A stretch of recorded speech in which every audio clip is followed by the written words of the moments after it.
Hello, hello, and welcome to my thought on this gloomy, gloomy Monday. One of the advantages of being single and alone, which I have been for 60 years, is that I don't have to do a lot of dishes. And I was thinking about dishes, and because I've had a lot of company lately and I've had to do a lot of dishes, and I don't like doing dishes, I just don't like it. And when I was young, my mother used to, I was the one that had to do the dishes after my mother's cooking. When my mother finished cooking, it looked like a cyclone had just hit the place. There were pots, pans, messes, and bits of food all over the place. And it was my job to clean it up always until I left home, until I left Toledo. Whenever I was at her house, I was the one that had to do the kitchen. I had to clean up the dishes, and I hated it. So my mother used to tell me this story to get me to appreciate um, the need for using a lot of dishes. And she would say, "Well, when I was young," she said, "we didn't have any dishes. We had just enough for the people in our family, and that was it. If we had company, we had to use pieces of cardboard." She said, she said, "I remember when I was young and we were invited over to my Aunt Blanche's house, and everybody sat down at the table. There were eight of us. We sat down at the table, and there was a bowl there, just a bowl and a spoon. That's all she had, a bowl and a spoon." She said, "And we started out with the soup, and we all had chicken soup." I said, "Yeah." And I'm wiping dishes while I'm talking. I said, "Yeah." She said, "Yes." And then we turned the bowl over, and then we were served chopped liver and a little slice of tomato. I said, "Yeah." And she said, "Yeah." And then when we ate that, we turned the bowl over and we got the chicken and the potato. I said, "Okay." She said, "Hmm."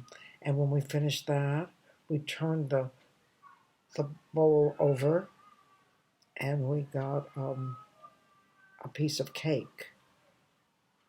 I said, "Yeah." She said, "Yes." And then when we finished the cake, I said, "No, don't tell me." She said, "Yes." We turned the bowl over and they poured in the tea. And um, when I think about that, that was because my mother used so many dishes when she set the table. But years and years ago, when I went to college, which was in 1951 to 56, I lived in a sorority house, and the sorority taught us uh, the decorum for eating, for going to people's homes for dinner. We learned that you put the outside utensil is the first one you use, and then you use them all the way in. We learned that you have a separate plate for bread, a separate plate for salad, and a separate plate for the main course. And I was always thinking, thank God I don't have to do these dishes. And dessert was always separate, and a cup and saucer, of course, for our coffee or tea. We didn't have to drink it in the bowl. Um, and when I would come home, although my mother used many, many, many pots to cook and many, many plates, we actually ate from one dinner plate. Our salad, our main course, everything was on that dinner plate.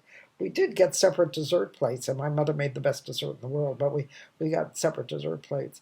But we did have everything.